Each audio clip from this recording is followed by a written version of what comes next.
Assalamualaikum warahmatullahi wabarakatuh.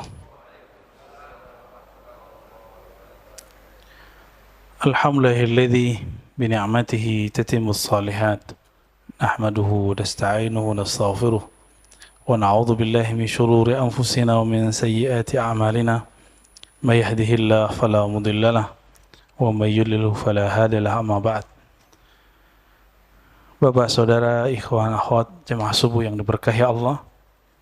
Di pertemuan sebelumnya, awal bulan lalu kita membahas tentang hadis tanda-tanda Al-Mahdi, Imam Al-Mahdi, dan kita sudah mengemukakan satu riwayat, bahkan beberapa riwayat dalam Sunan Abi Daud. Beliau menulis chapter khusus tentang Al-Mahdi, judulnya Kitab Al-Mahdi. Itu ada bab khususnya. Ada sekitar 9 atau 10 hadis di dalam Kitabul Mahdi. Sebelumnya, semoga Allah membimbing kita mengkaji hadis ini, karena banyak orang terjebak di cocok logi, banyak juga yang nggak sabaran, menganggap panji-panji hitam sudah muncul, karena hadis yang akan kita bahas berbicara panji-panji hitam juga. Ya, nggak jauh berbeda. Semoga dengan berkah Al-Fatihah dan salawat kepada Rasulullah, Allah membimbing kita. Al-Fatihah. Bismillahirrahmanirrahim. مالك يوم الدين إياك نعبد وإياك نستعين صراط الذين أنعمت عليهم اللهم صل على نبينا Muhammad. Pada pembahasan sebelumnya, kalau disimpulkan bahwa Al-Mahdi itu, kata Nabi, yab'atsullahu fihi rajulan minni aw min ahli baiti yuwati ismuhu ismi. Al-Mahdi itu orang yang diberi hidayah di akhir zaman, itu orang yang merupakan keturunan dariku, pasti keturunan Rasulullah SAW. Maka yang meyakini para habaib atau zuriat Nabi sudah nggak ada, itu dapat dipastikan dia tentara Dajjal itu, Pak. Ya, serem nggak tuh? Orang yang nggak percaya ada zuriat Nabi sekarang, itu nanti kalau dia nggak tobat dan nggak menambah keilmuannya, bisa-bisa nanti dia menjadi Juyushud Dajjal, tentara Dajjal. Dan nanti memang akan ada pembunuhan besar-besaran mereka itu terhadap zuriat Rasulullah SAW. Ya, itu agenda mereka itu. Ya untungnya saya bukan zuriat Nabi Muhammad, Pak. Secara nasab nggak ketahuan ya. Kita paling ke atas cuma 4 atau 5 Pak ya. Tapi di genetik kita kelihatan kalau kita keturunan mana. Nggak ada tampang-tampang Arabnya kan, Pak? Nggak ada. Apa kata Nabi? Al-Mahdi minni min itrati min auladi Fatimah. Al-Mahdi itu keturunanku, terahku dari keturunan Fatimah. Ngeleslah kawan. Kalau keturunan kan mesti harus lewat jalur laki-laki. Loh, ini Nabi yang ngomong kok. Keturunanku lewat jalur Fatimah. Nggak usah jauh-jauh. Di Yahudi matrilineal nggak? Di Minangkabau matrilineal nggak? Ada satu suku di India dan di China, itu biasa. Itu masalah patriarki atau matrilineal aja, nggak ada masalah itu. Kita juga sudah membahas bahwa jangan terjebak kepada ciri-ciri fisik. Kan hadisnya Al-Mahdi minni ajlal abah ajbah ajlal jabha. Kalau terjemahin apa ya? Jidatnya lebar. Ini banyak yang stres, jidatnya lebar, ngerasa dirinya Mahdi. Ya. Aknal anf, hidungnya mancung, bengkok dikit gitu. Yamla'ul arda qista wa adla, akan memenuhi bumi dengan keadilan. Sebagaimana dipenuhi tadinya dengan jawrah, kezaliman.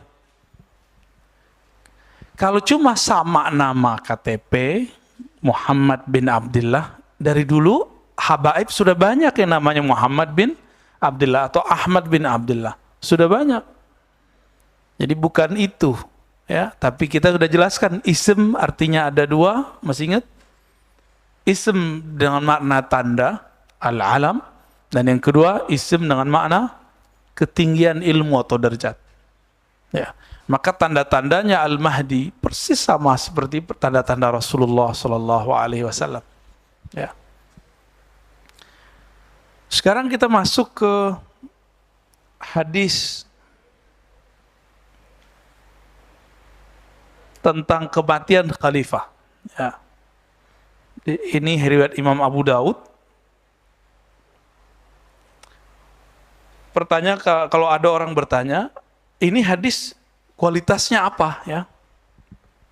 Hadis mengenai kematian khalifah sebelum kemunculan Al-Mahdi. Saya harus kasih dulu yang sebenarnya hadis ini bermasalah. Nih, pertama dulu, ya. Hadis ini bermasalah. Kenapa? Di dalam riwayatnya, jadi Imam Abu Daud meriwayatkan dari Imam Ibnul Musanna yang wafat 252 Hijriah, 4 tahun sebelum Imam Al-Bukhari. Kemudian beliau meriwayatkan daripada Imam Muaz ibn Hisham, ya, yang wafatnya 4 tahun sebelum Imam Syafi'i, yaitu tahun 200 Hijriah. Beliau dari Hisham, dari Qatadah, an Saleh ibn Abil Khalil. Sampai di situ masih sahih riwayatnya. Saleh ibn Abil Khalil mengatakan an sahibin lahu an ummi Salamah. Ini kita udah cek di kitabnya dan beberapa kitab, ya. Dan ini versi riwayat Abu Daud. Dan memang cuma Abu Daud yang meriwayatkannya. Dari Saleh Abil Khalil an sahibin lahu, dari sahabatnya. Disebutkan nggak namanya? Karena namanya nggak disebutkan, orangnya nggak jelas, maka disebut riwayat ini mubham. Apa arti mubham? Baru dengar? Mubham, hadis yang periwayatnya tidak dikenal dan tidak disebutkan namanya. Ada yang cuma majhul, tidak dikenal, namanya ada, tapi orangnya nggak jelas. Ada yang mubham, namanya nggak ada. Jadi disebutkan sahabat, sahib. An sahibin lahu, an ummi Salamah, daripada ummi Salamah. Jadi hadis ini kualitasnya apa?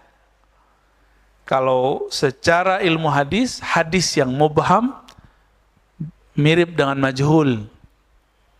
Dhaif dia jadinya. Ini secara harfiah. Namun masalahnya, Imam Abu Daud tidak pernah mengomentarinya. Berarti ada hadis yang semakna dengan ini. Gitu. Jadi dia tidak sampai derajat dhaif jiddan. Lihat dhaif aja, ya. Nah, ini coba kita lihat lafaznya. Ini sama dengan yang di buku, ya. Yakunu ikhtilafu inda mautil khalifah. Kata Ummi Salamah, Nabi SAW bersabda, akan terjadi ikhtilaf, perselisihan, inda mautil khalifah, ketika terjadi kematian seorang pemimpin. Khalifah di sini bukan khalifah kekhalifahan, bukan, tapi bisa diartikan apa? Pemimpin. Fayakhruju rajulun min ahli al-Madinah hariban ila Makkah. Lalu ada seseorang dari penduduk Madinah, inilah calon Mahdinya nih, keluar dari kota Madinah, hariban ila Makkah. Dia berlari ke Makkah. Tapi ahlul Madinah di sini tidak juga bisa diartikan dia orang Madinah, bukan. Bisa jadi dia pernah bersembunyi di Madinah. Fayatihi nasun min ahli Makkah fayukhrijunahu wa huwa karihun. Lalu sampai di Mekah, orang-orang di Mekah kemudian datang kepadanya ingin menampilkan dia, wa huwa karih, tapi dia nggak suka. Berarti dia nggak terobsesi mau menjadi khalifah, pemimpin. Fayubayi'unahu bainar rukni wal maqam. Lalu mereka akan membaiatnya antara rukun al-yamani dan maqam Ibrahim. Lumayan luas ya. Wa yub'atsu ilaihi ba'tsun minasyam. Lalu ada utusan dari Syam, fayukhsafu bihim bil baida baina Makkah wal Madinah. Lalu ketika ada orang yang mencoba untuk menyerang, dilenyapkan ketika sampai di suatu negeri antara namanya Baida, antara Makkah dan Madinah. Fa idza ra'a an-nasu dzalika atahu abdalus Syam. Ketika itu terjadi, orang-orang melihat kejadian itu, maka datanglah abdalus Syam. Apa arti abdal? Secara harfiah artinya pengganti-pengganti. Tapi abdal ini pangkat kewalian. Jadi wali itu ada yang disebut abdal, ada yang disebut aqtab. Abdal, aqtab. Aqtab itu kutub.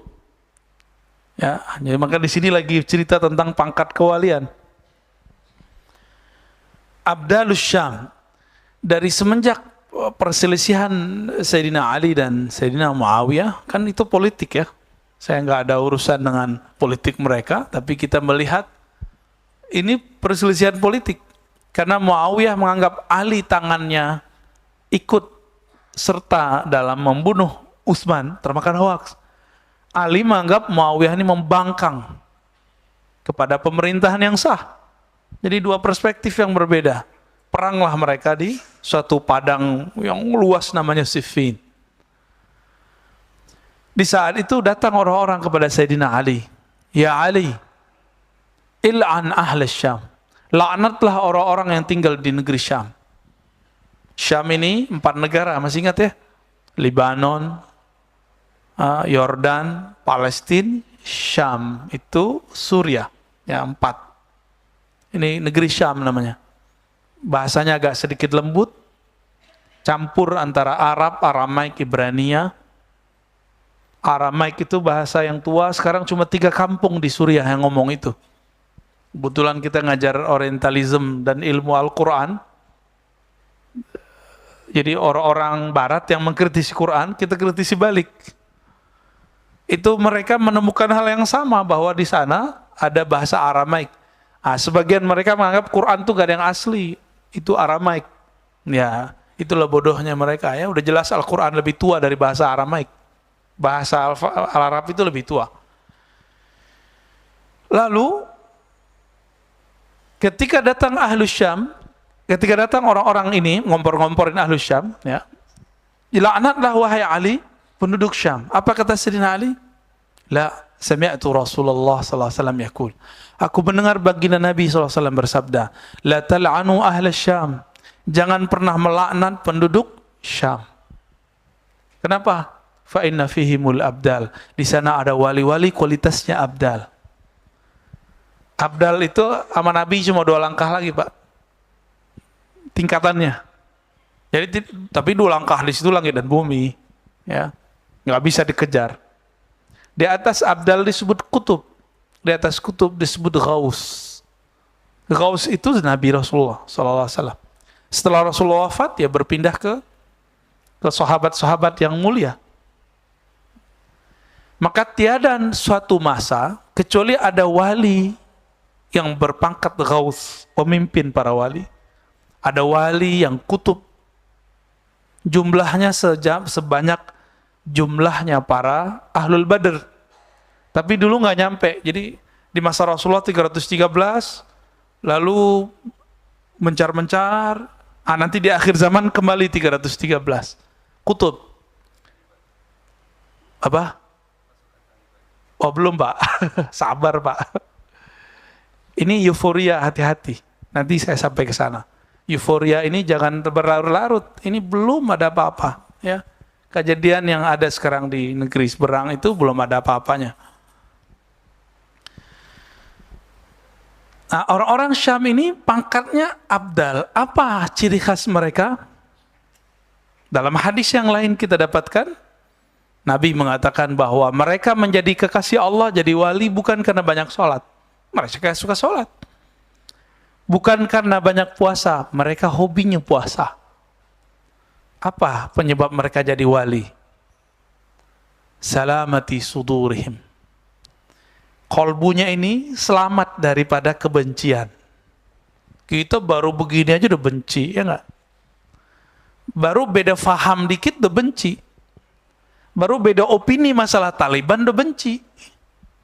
Ya nggak? Baru beda 0102 udah benci. Gimana mau jadi wali abdal? Ntar belum luka ini selesai udah muncul lagi 2024. Lukanya tambah banyak. Jadi salamatus sadar ini kalau boleh disebut, dia nggak pernah terluka hatinya. Dalam pengertian dendam kebencian. Tersinggung sih boleh, tapi benci nggak boleh. Tersinggung manusiawi nggak? Tapi menyimpan dendam itu nggak boleh. Apalagi menyimpan kebencian yang ujungnya suka melaknat. Ujungnya suka melaknat. Ada seorang kekasih Allah lagi ngajar Al-Quran. Dia negerinya sedang dibombardir oleh para pemberontak. Datang dari berbagai negeri karena termakan hoax. Namanya Syekh Al-Buti. Wali abdal itu, Pak. Lagi ngajar Quran, dibom. Nggak mati, ditembak. Itu Syekh Al-Buti. Beliau berceramah mempertahankan negerinya. Nggak disukai oleh para pemberontak. Para pemberontak menginginkan yang lain. Ini kayak gini nih, ini negeri kita Indonesia. Oke? Sekarang ada orang yang katanya berjihad, ingin menghancurkan Indonesia. Gimana, Pak? Mana yang disebut jihad? Saya yang jihad atau dia yang jihad? Kita yang mempertahankan negeri dia atau mereka yang memberontak? Syekh Al-Buti sedang menjelaskan, saya mempertahankan negeri saya sendiri. Tapi dituduh oleh para pemberontak bahwa dia ini penjilat pemerintah. Datang anaknya 2013 ke sini, Pak. Ke negeri kita. Syekh Taufik Al-Buti. 2015 Pak, 14, saya lupa. Diundang ke UI. Saya kan berguru ke beliau dulu 2006, 2007, 2008. Ya udah lama nggak ketemu. Sehari sebelum ketemu, saya udah membayangin kalau ketemu beliau, meluk-meluk beliau. Ketiduran, tidur itu rasanya panjang sekali, kita dialog panjang. Bangun tidur saya udah puas tuh. Malu-maluin kan kalau besok peluk-peluk beliau depan orang nangis-nangis. Bener, besok bukan saya yang meluk-meluk beliau, itu jamaah datang meluk, semuanya pada histeris melihat anak dari seorang wali abdal masih hidup. Gurunya, ayahnya itu dibom lagi ngaji. Cuma karena beda opini politik. Enak kan tinggal di Indonesia, Pak? Beda opini politik santai aja. Kayak Pak Mirwan masih hidup aja kan? Enak, Pak, tinggal di negeri kita. Beda opini politik selama tidak menghujat, mencaci maki, itu masih dibiarin. Beda aja suka-suka. Ya nggak? Maka siapa? Refli sama Denny Siregar masih aman-aman aja, Pak. Itu opini, biasa aja orang beropini, ya nggak usah kita terlalu serius. Opini itu kan bisa berubah. Dalam sekejap bisa berubah. Sesaat bisa berubah. Ya. Nah, orang-orang Syam ini punya karakter itu, salamatus sadar. Apa arti salamatus sadar tadi? Tidak menyimpan kebencian dan dendam. Mau jadi wali nggak, Pak? Mau? Masa nggak mau jadi waliullah sih? Waliullah itu kekasih Allah, gampang toh. Pilihannya dua aja, kekasih Allah, kekasih setan. Pilih mana? Allah. Kekasih Allah, di kolbunya tersimpan Rahman, Rahim, Rahman, Rahim. Karena ayat di Quran dibuka semuanya dengan Bismillahirrahmanirrahim. Hatta surat Taubah ditutup dengan Raufun Rahim. Dua ayat terakhirnya laqad ja'akum, belakangnya wabil mu'minina Raufur Rahim. Tidak ada surah di Quran kecuali di situ ada Rahman, Rahim, Rauf, Rahim. Enggak ada. Maka ciri-ciri wali itu gampang. Nama Allah Rahman Rahim itu di dadanya. Maka dia mandang orang itu ada yang Rahman. Ini kita kasih tahu nih, kenapa ada orang kayak Gus Dur. Dulu saya pembenci Gus Dur, Pak. Dan saya mengkafirkan dia. Karena didoktrin dulu. Gus Dur kafir, musyrik. Dulu begitu. Pas kita belajar tentang ilmu, ciri khas kewalian, wali-wali Allah. Wali-wali itu jadi wali karena dia menghayati nama-nama Allah. Dan nur nama Allah masuk ke dalam dirinya. Ada 2 nama Allah di Quran yang sering disebut. Bismillahirrahmanirrahim.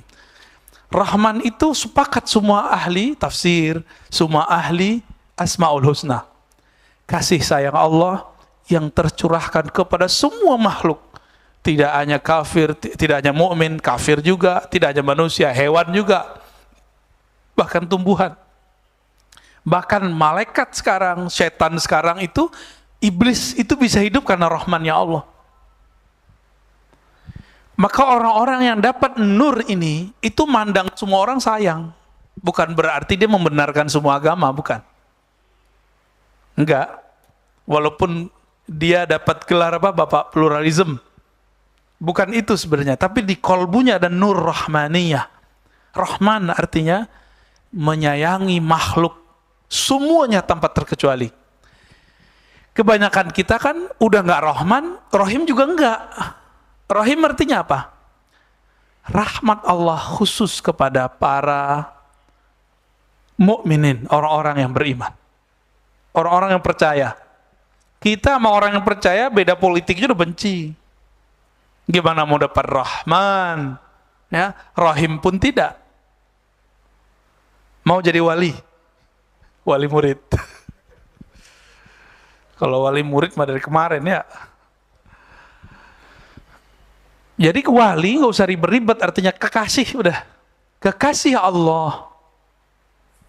Kekasih Allah itulah yang datang kepada Al-Mahdi ini. فَإِذَا رَأَى النَّاسَ ذَلِكَ أَتَاهُ أَبْدَالُ الشَّامِ فَيَبْعَثُ إِلَيْهِمْ بَعْثًا فَيَظْهَرُونَ عَلَيْهِمْ وَذَلِكَ بَعْثُ كَلْبٍ وَيَعْمَلُ فِي النَّاسِ بِسُنَّةِ نَبِيِّهِمْ وَيُلْقِي الْإِسْلَامُ بِجِيرَانِهِ فِي الْأَرْضِ فَيَلْبَثُ 7 سِنِينَ ثُمَّ يُتَوَفَّى وَيُصَلِّي عَلَيْهِ الْمُسْلِمُونَ. Kalau versi hadis ini, ya, lalu datanglah kepada mereka utusan, membantu mereka, utusan Bani Kalb, lalu menghidupkan sunnah Nabi, mengajarkan Islam di bumi, dan hidup di bumi selama 7 tahun, dan diwafatkan dan disolatkan. Ini versi riwayat Ummu Salamah, riwayat Imam Abu Daud, yang tadi kita katakan apa? Kualitasnya dhaif. Jadi gimana? Masih mau dipakai hadisnya? Ya, kalaupun terjadi, ini kita anggap hadis sahih. Kekhalifahan sekarang udah nggak ada. Nah, di beberapa riwayat itu disebutkan di sisi Ka'bah atau di sekitar Ka'bah, di sekitar Mekah. Maka riwayatnya tadi, fayakhruju rajulun min ahli al-Madinati hariban ila Makkah. Lalu keluar seseorang dari Ahlul Madinah berangkat lari ke Mekah. Zaman itu jangan dibayangkan lari kayak kita lari, Pak. Ini hariban ila Makkah, ini yang dijelaskan oleh Al-Habib Omar. Di masa itu orang bolak-balik Mekah Madinah sekejap, nggak pakai kendaraan. Maka disebut hariban. Hariban tuh huruf cepat sekali. Ini salah satu karomahnya Imam Al-Mahdi. Bolak-balik kemana-mana. Jadi nanti ini sudah nggak ada yang kita sebut sekarang mobil yang kita pakai udah nggak ada, motor yang kita pakai udah nggak ada, Pak. Ini serius loh, Pak ya. Handphone udah nggak ada ntar. Handphone nggak ada, terus mau ketemu di mana? Ini sekarang nih mohon maaf lagi banyak muncul gerakan pemukiman akhir zaman. Ya bolehlah. Tapi kalau pemukiman akhir zaman bahwa di situ ada Al-Mahdi, itu semuanya halu. Kenapa? Nanti kita nggak bakal tinggal di sini. Jadi kalau antum buat pemukiman akhir zaman di Jakarta, di Bandung, di sekitarnya, di Sumatera, di Kalimantan, Itu jangan-jangan ada orang lagi cari cuan, memanfaatkan gerakan akhir zaman tanpa disadari oleh orang yang bergerak ini. Ada orang-orang di belakangnya. Kenapa? Nanti semuanya akan berbaiat kepada Al-Imam Al-Mahdi di Mekah sesuai dengan hadis-hadis yang kita baca ini. Berarti nanti tinggal nggak? Terus gimana caranya ke Mekah? Kan kendaraan sudah nggak ada. Gimana Pak? Terus titik kumpul, di mana mengumpul Pak? Pakai handphone apa? Pakai telepon mana? Telkomsel udah nggak ada, Indosat. Nanti nggak ada, percayalah ya. Kita bukan cocok logi. Sekarang ilmuwan sudah memprediksi hal yang sama. Jadi sama sudah mereka, bahkan mereka sudah buat filmnya. Imajinasi itu kan campuran antara saintifik dengan fiktif, tapi ada kebenarannya. Terus pakai apa Pak ketemu itu? Maka disebut Abdalus Syam. Abdalus Syam karena kolbunya selamat. Kolbunya bisa berdialog jarak jauh. Seperti terjadi pada Sayyidina Umar. Sayyidina Umar ini kan kutub. Di zamannya kutub dia. Tinggi sekali itu Pak. Selangkah lagi itu di atasnya Nabi udah. Maka Nabi Muhammad mengatakan, seandainya ada Nabi setelahku, Umar kali orangnya. Gitu kali. Jadi Nabi candain Umar. Tapi kan enggak ada lagi Nabi setelah Nabi Muhammad SAW. Umar lagi khutbah begini. Matanya tahu-tahu melihat ke arah mana gitu, nggak jelas. Terus dia panggil. Jadi dia ternyata habis mengirim satu rombongan panglima yang disebut Sariyah, namanya Sariyah juga. Sedang bergerak di salah satu wilayah di Irak ataupun di Syam. Ada dua versi yang saya baca. Dia lagi di bawah gunung, di belakang gunung, di belakang bukit sudah ada musuh yang banyak sekali. Jarak Madinah dengan Irak bisa sebulan Pak zaman itu. Pakai motor nggak bisa Pak, kan belum ada. Pakai onta sama pakai kuda. Apa kata Umar? Lagi khutbah dan didengarkan oleh semua orang yang ikut mendengarkan khutbahnya. Ya Sariyah al-Jabal, ya Sariyah al-Jabal. Itu kalau Umar kolbunya nggak tembus. Dan Sariyah pemimpin di sana, panglima di sana, jenderal yang sedang bertugas, nggak punya kolbu, nggak bisa dengar dia. Kebayang?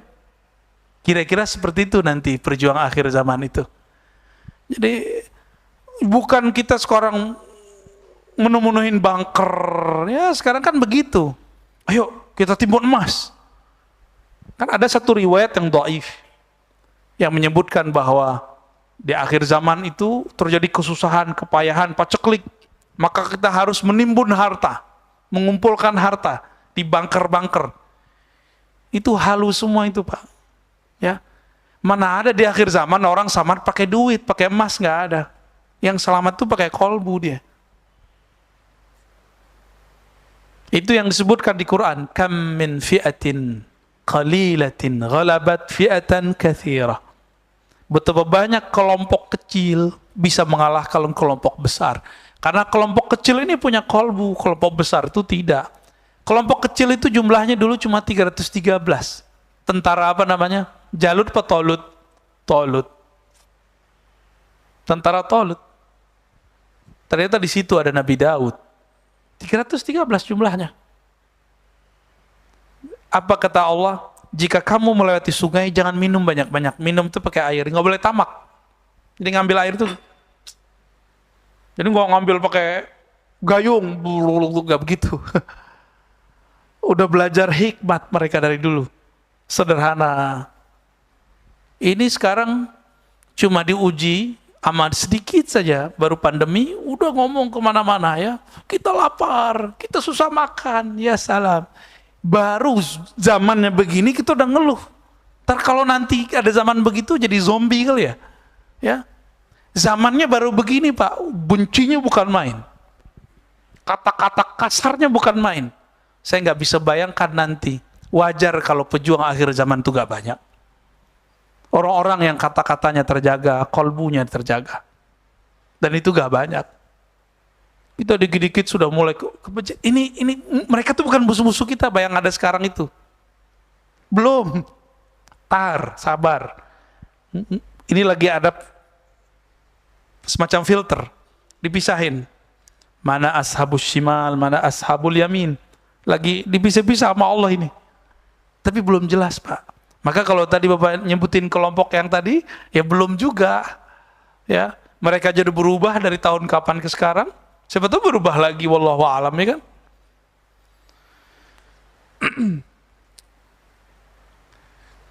Maka kesimpulan hadis ini, jika hadis ini mengikuti manhaj Abu Daud, maka minimal dia saleh, hadisnya bagus. Berarti bisa dikatakan kemunculan Al-Mahdi nanti ketika terjadi ikhtilaf. Apa arti ikhtilaf? Perselisihan. Dan konteksnya menyebutkan Mekah Madinah, berarti kekuasaan yang ada di Haramain. Ya. Sekarang ya Saudi, Pak. Apakah nanti akan terjadi perselisihan anaknya Salman? Tidak disebutkan di hadis. Namun hadisnya mengarah ke sana. Kalau kita mau pakai hadis ini, masalahnya hadisnya tidak sampai derajat sahih. Maka tidak mesti hadis yang tidak sahih itu tidak terjadi. Bisa jadi terjadi. Namun karena kekuatannya tidak kuat, kita tunggu saja, Pak. Sekarang udah tengkar belum mereka? Ada syarat di situ, inda mauti khalifah. Kita terjadi kematian khalifah. Di riwayat Ibnu Majah disebutkan yaktatil, saling berbunuhan. Lalu muncullah setelah itu panji-panji hitam. Tapi syaratnya satu kalau di riwayat Ibnu Majah. Mati dulu khalifahnya. Nah, itu cara membatalkan kalau pakai hadis. Apakah yang di Taliban sekarang itu panji-panji hitam Al-Mahdi? Belum tentu. Kenapa? Karena di hadis Ibnu Majah disebutkan mati dulu khalifahnya. Kalau dulu ustadz-ustadz yang dulu membahas hadis ini mengatakan, ini adalah negara Saudi, kerajaan Saudi. Maka mati dulu tuh raja Saudinya. Ini rajanya belum mati. Ya kan? Itu satu, untuk membatalkan bahwa cocok logi ini tidak benar. Cocok logi bahwa apakah Taliban? Belum tentu. Sabar dulu, Pak. Ini baru belum sampai sebulan. Setelah ini mereka perang saudara dulu kan? Nanti perang saudara dulu, Pak. Coba aja lihat. Ustadz dia kan aswaja. Saya nggak ada urusan. Mereka mau aswaja, mereka mau asawah. Karena akidah dengan pergerakan semenjak tahun 2000-an sampai sekarang itu sudah nggak sejalan. Ada orang akidahnya Ahlussunnah, Asy'ariyah, Maturidiyah, mazhab Syafi'i. Pergerakannya pergerakan Khawarij. Banyak sekarang. Ya. Ciri-cirinya itu saja, gampang benci, gampang melaknat orang, beda politik kafir atau beda politik sesat. Minimal itu, beda politik neraka. Ini udah kena Khawarij. Akidah dia awalnya Ahlussunnah, tapi rusak oleh persoalan politik. Saya nggak kunut, Pak dokter kunut. Itu kita beda iman nggak, Pak? Neraka surga nggak? Iya apa nggak? Ini beda cara sholat loh. Beda cara sholat, neraka nggak? Beda politik, neraka nggak? Kalau cara sholat boleh beda, kenapa politik nggak boleh beda? Kenapa muamalat nggak boleh beda? Muamalat masalah bisnis, transaksi. Kalau riba pasti haram. Tapi GoFood, GoPay gimana, Pak? Penikmat ya Pak Bambang ya.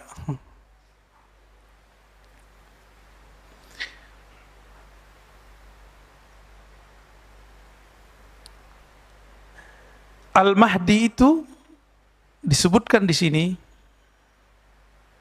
ciri-cirinya nanti. La walladhi nafsi biyadihi la taqumu sa'ah hatta tukallimu siba'ul insa wa hatta tukallimu ar-rajula azbata sawtih wa shiraqu na'lihi wa yukhbiruhu fakhidhuhu bima ahdasa ahluhu ba'da. Hadis Tirmizi, ya. Hadis Imam Tirmizi, walaupun hadisnya tidak sampai derajat sahih. Nanti sebelum terjadi kiamat akan terjadi hal yang unik seperti zaman Nabi Sulaiman.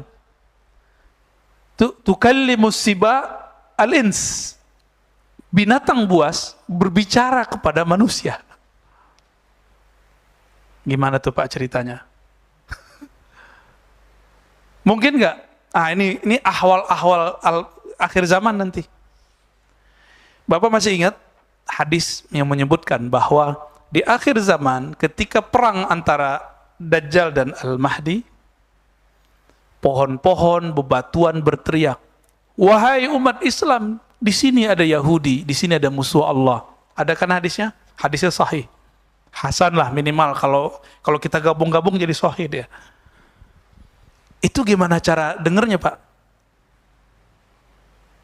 Emang pohon pernah kursus bahasa Arab atau bahasa Indonesia? Hah? Pakai apa itu? Nggak mungkin itu bahasa seperti ini. Nggak mungkin. Lalu bagaimana caranya mereka itu berbicara kepada manusia?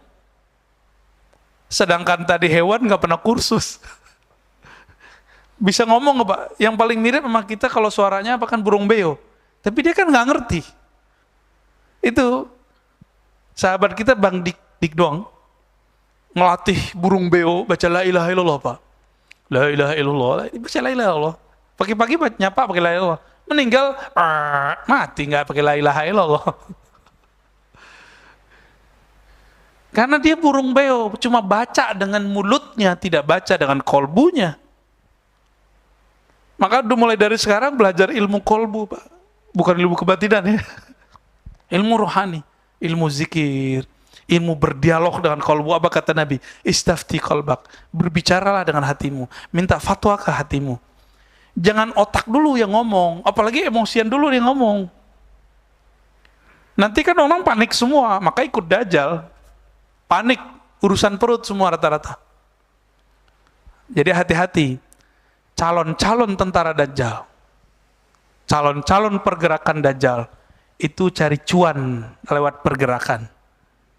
Ya, nyari untung. Maka jangan sampai gerakan-gerakan akhir zaman yang ada, itu dimanfaatkan. Ya. Kalau buat pesantren akhir zaman, silakan. Tapi kalau mau buat perumahan akhir zaman itu bohong, ya. Kita katakan dari awal nih, antum jangan bohongi umat. Nanti semuanya akan berbaiat kepada Al-Imam Al-Mahdi di Mekah, bainar rukni wal maqam. Maka untuk apa perumahan akhir zaman? Nggak ada untungnya. Mau cari untung, mau eksploitasi umat. Kalau mau buat pesantren, buat aja pesantren akhir zaman, nggak ada masalah, ya. Tapi jangan pernah kemudian mengatakan ini perumahan untuk menyambut Al-Mahdi. Al-Mahdi kebutuh rumah dia. Ya, dia bisa tidur di mana aja, Pak. Rasulullah bisa tidur di mana aja gak? Rasulullah itu tidur matanya merem, tapi kolbunya kan jalan. Sama Al-Mahdi juga begitu, dia nggak butuh tidur. Matanya tertutup, tapi kolbunya terbuka. Yanamu ainayya wala tanamu qalbi. Mataku tidur, hatiku tidak tidur. Ini sekarang Pak Dokter berapa jam sehari normalnya? 6, bukan 8. Kayaknya udah didiskon sama Pak Dokter nih. 6 sampai 8 ya. Waduh, keburu kiamat Pak.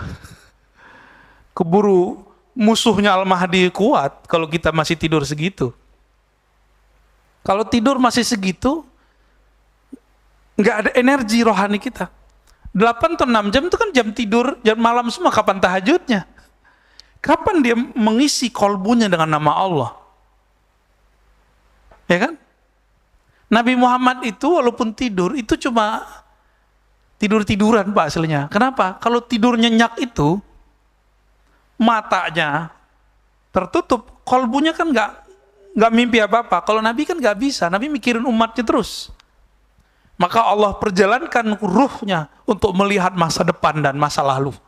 Maka Nabi Muhammad tahu nasabnya semua orang.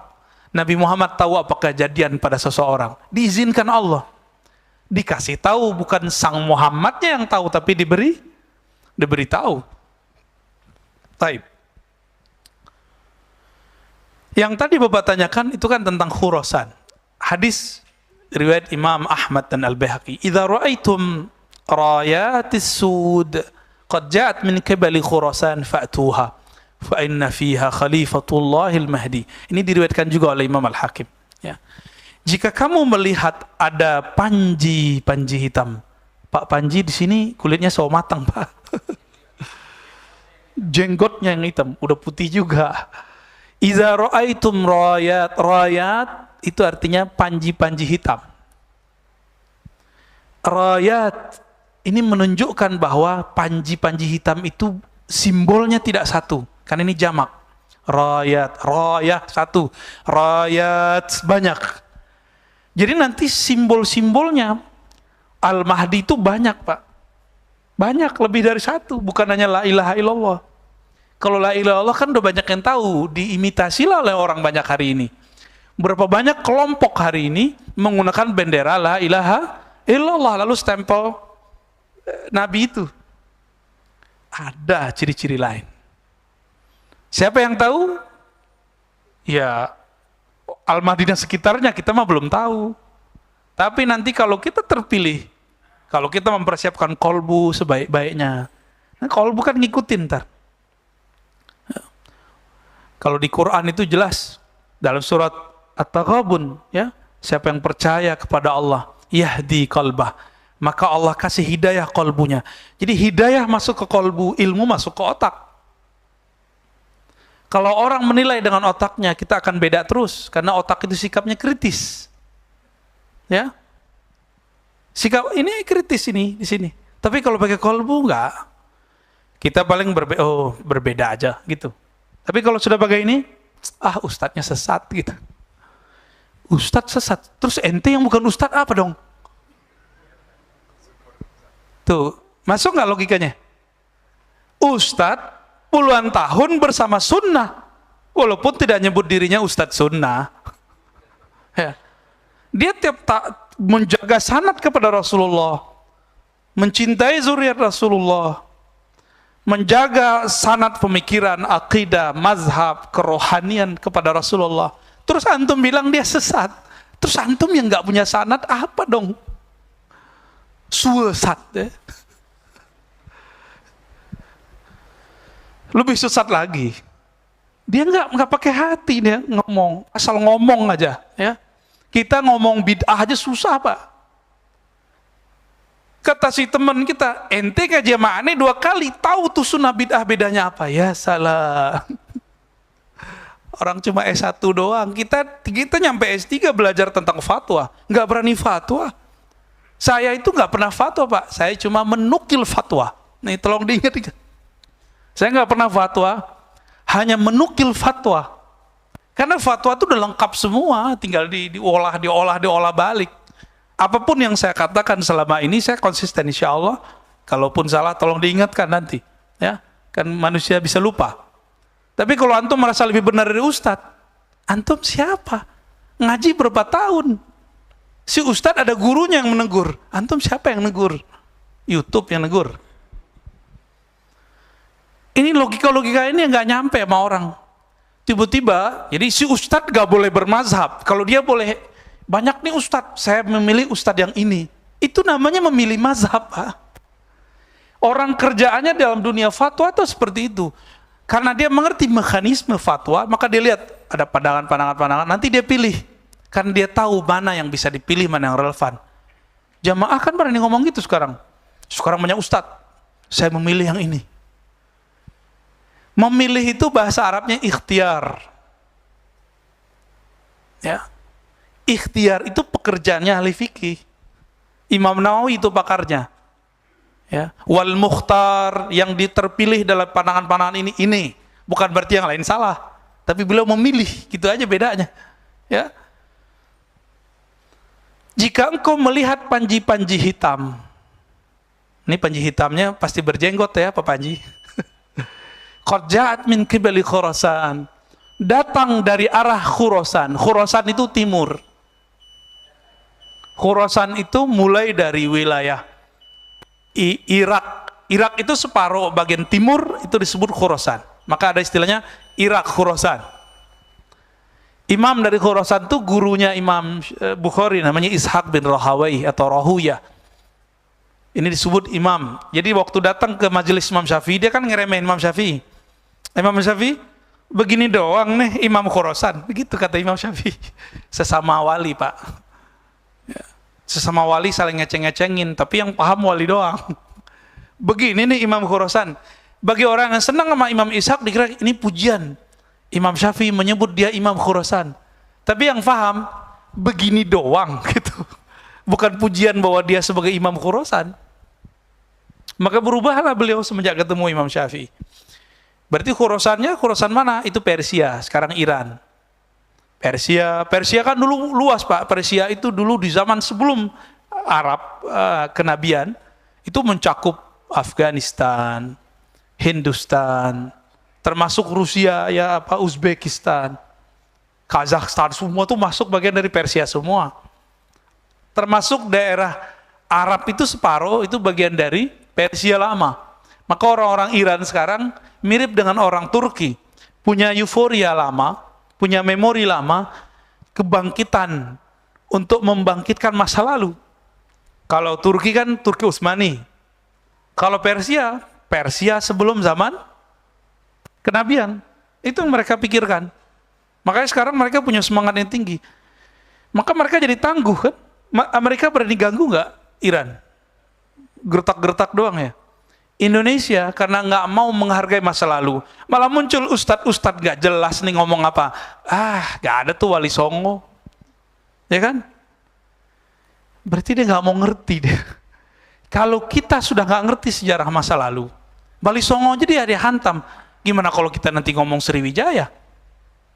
Gimana kita nanti ngomong tentang Majapahit, Mataram? Apa nanti kata mereka? Itu musyrik semua. Gitu ya. Orang kalau nggak ngerti sejarah masa lalunya nggak ada semangat. Bapak ini akan semangat kalau tahu ternyata 3 keturunan di atas kita, 3 generasi di atas kita kiai. Pasti semangat tuh beragama tuh. Wah, saya harus kembali nih nyari. Bapak ini keturunan raja, Raden. Terus punya jamaah, datang orang partai politik ngasih tahu, kamu kan keturunan raja. Kalau nggak kamu siapa lagi? Itu semangatnya muncul itu, Pak. Jadi orang yang mengerti nasabnya, dia akan lebih semangat. Maka kita jangan berhenti di nasab-nasab yang itu ya, biar lebih semangat.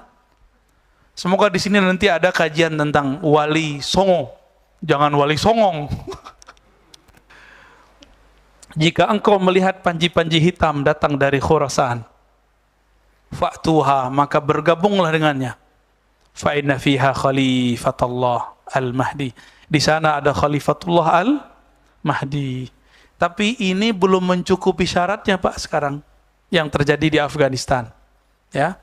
Belum cukup syaratnya, karena kalau ngikutin hadis ini, ntar satu paket sama hadis kematian khalifah.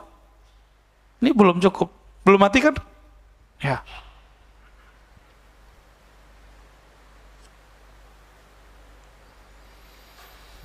Udah syuruk, Pak.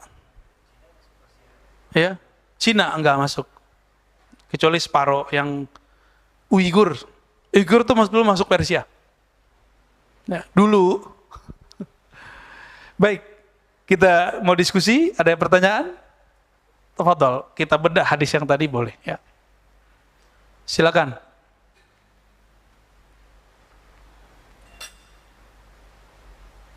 Bismillah.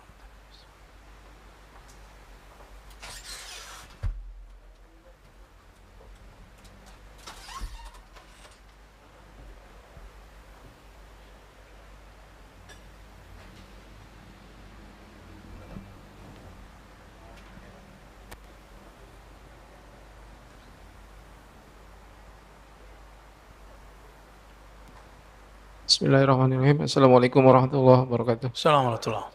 Saya Afan dari Kebayoran Lama. Ya, Pak Afan. Ingin bertanya, yang pertama, apakah ada hadis mengenai penenggelaman bumi di timur dan di barat gitu? Untuk korelasinya mengenai akhir zaman nanti, Pak. Gimana penjelasannya mengenai ini? Terima kasih. Assalamualaikum warahmatullahi wabarakatuh. Kebetulan kitab yang saya bawa ini Mishkatul Masabih yang kemudian diringkas oleh Maulana Ilyas ya. Al-Muntakhab. Di sini ada beberapa hadis tentang itu. Kemudian juga disebutkan oleh Imam Al-Qurtubi dalam Tazkirah.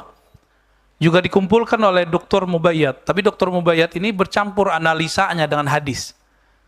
Dan mohon maaf kepada antum yang suka membaca buku ensiklopedia akhir zaman, Dr. Mubayyad itu walaupun bagus, cuma sayangnya hadisnya terlalu gampang disahih dan dihasankan. Jadi karena mohon maaf tidak semua doktor atau ulama Timur Tengah itu ahli hadis, Pak.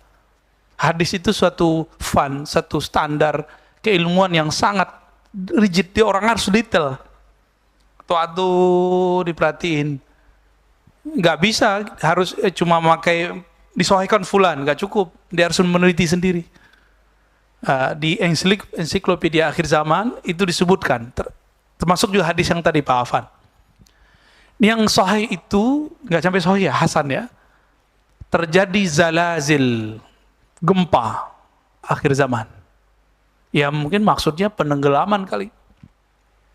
Tapi yang lafaznya ada zalazil, gempa. Gempanya jangan dibayangkan cuma 7 skala Richter, Pak. 2 kali lipat atau 3 kali lipat. Kira-kira sekitar Mekah hancur nggak? Hancurlah semua. Ini yang ketinggalan di riwayat ini. Ini kan riwayat versi ahli hafalan. Ada riwayat versi ahli hakikat. Mereka diperjalankan Allah secara rohani.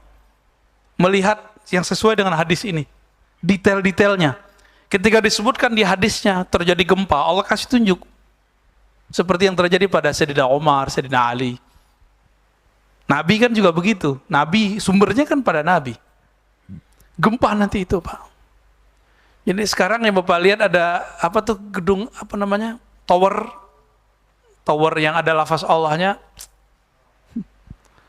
Ya, emang Islami itu harus begitu, harus lafaz Allahnya kan enggak juga. Orang nggak bisa tulis baca dia nggak tahu kalau itu lafaz Allah.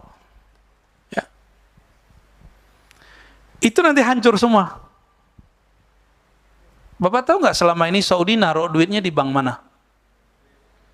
Di mana bank mana, Pak? Tahu kan? Tuh Bapak udah tahu. Ya itu bunganya jadi bangunan sekitar Masjidil Haram tuh. Katanya Saudi banknya Islami, nggak ada. Mereka make, Pak. Terus sekarang tiba-tiba kawan-kawan kita alumni sana bilang di Saudi nggak ada bank konvensional, bank kafir, bohong. Ya. Mereka mungkin nggak, namanya sudah nama Arab, sistemnya masih sistem konven sama. Disebut Islami, sistemnya nggak jauh beda. Bahkan para pemilik modalnya, termasuk pemerintahnya, naruh duitnya di bank-bank Amerika. Jadi Saudi ini aneh-aneh dikit dibekuin aja sama Amerika, Pak. Itu sebabnya mereka mesra sekali dengan Amerika, benar nggak? Sekarang buka kerjasama dengan Yahudi, kan belakang Amerika siapa? Saudi. Oh, kita nggak tahu lah, itu urusan mereka lah ya, kita nggak ahli politik, Pak. Cuma faktanya kan begitu. Karena kita nggak ahli opini, kita nggak ngerti, ini kan politik. Dulu Nabi juga buka persekutuan dengan Yahudi, lalu Yahudi mengkhianatinya. Kan nunggu dikhianati aja nih. Ya, Pak Dokter. Jadi hadisnya memang ada, Pak Afan. Ya. Bismillahirrahmanirrahim. Assalamualaikum warahmatullahi wabarakatuh. Assalamualaikum. Saya ingin melihat konteks pembicaraan kita dengan kekinian. Oke. Ya. Yang pertama itu, yang kedua adalah bahwa apakah benar ya pernyataan saya, Pak Ustadz, dengan kajian sekarang ini berarti kita kalau mau selamat maka jadikanlah kolbu itu kolbu yang salim. Ya. Ya, sehingga dengan demikian kita bisa masuk dan semoga Allah selamatkan. Ya, dengan kita belajar ilmu hati tadi ya. Ya. Bagaimana untuk menjadi hati yang salim. Jadi berpikir dengan kolbu ya, bukan berpikir dengan otak serta hawa nafsu dan segala macam. Ya. Ya. Itu mohon penguatan ya. untuk bisa meyakinkan saya bahwa kajian hari ini satu poin yang saya dapat itu. Kekinian yang saya maksud ini adalah bahwa Al-Quran itu dan Sunnah yang kita kaji hadis hari ini, itu kalau dikaitkan dengan kekinian akan sangat menarik bahwa Al-Quran itu dan Sunnah itu betul-betul fakta yang tidak hanya cerita masa lalu, tetapi ke depan itu Masa punya gambaran future. Nah, kaitan dengan tadi sekarang ini ada yang disebut sebagai unstated actors. Jadi ada iluminasi, ada dan seterusnya. Dia menguasai negara-negara timur, barat, dan seterusnya, tetapi dia bukan sebagai penguasa atau bukan sebagai pemimpin. Ya. Ya. Tetapi dia mampu mengcreate situasi, kondisi yang menghadirkan perubahan menurut maunya dia. Ya. Ya suatu suatu tatanan baru ke depan yang mereka bisa create. Nah, bagaimana Ustadz melihat konteks kajian kita ini dengan hal yang ada di fakta, di lapangan? Oke, baik. Terima kasih, Pak. Assalamualaikum warahmatullahi wabarakatuh. Pertama, Assalamualaikum warahmatullahi wabarakatuh. Allah berfirman dalam surah Al-Hajj, "Afalam yasiru fil ard." Apakah mereka tidak berjalan di muka bumi? Piknik maksudnya, piknik otak, piknik hati. Piknik ruh, piknik dalam berguru. Jadi berguru jangan hanya ke satu ustadz, jangan cuma dengerin kita, dengerin yang lain juga. Bahkan orang yang berbeda sama saya dengerin aja Pak. Biar dapat maklumat-maklumat yang beragam.